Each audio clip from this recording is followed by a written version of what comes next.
Amanece en la montaña con la música orquestal de la fauna celebrando el aire fresco en el caudal. El retumbo del volcán me hace recordar que yo vengo de una patria bella y espectacular.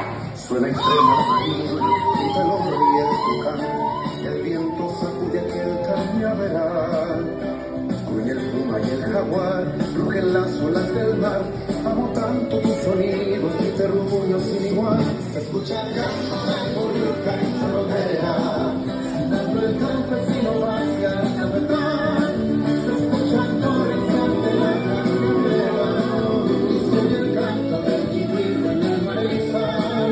Se escucha el grito del valiente sabanero, las tortillas colgadas en el comal.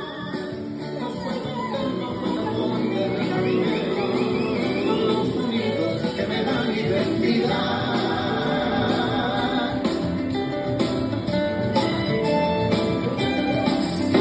Suenan ya las gotas firmes caminando en el barrial, el lechero que madruga a trabajar. Suena la leche al caer en el barrial de ordeñar, suena el canto de los bueyes y la cadena al bailar. El canto del volcán y Sorotea, dando el campesino hacia el capital. Se escucha el torrencial de la cañaveral y se oye el canto del chiquito en el marizal. Se escucha el grito del valiente sabanero y las tortillas colgadas en el comal.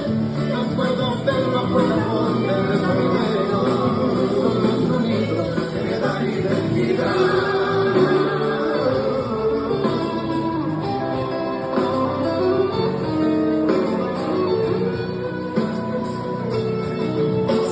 El llanto del Boruca y Chorotega, silbando el campesino va hacia el cafetal.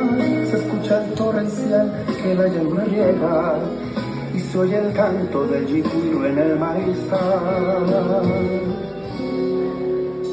Anochece en Costa Rica y en silencio una vez más sus sonidos me vuelven a enamorar. Se escucha el llanto del Boruca y Chorotega, silbando el campesino va hacia el cafetal.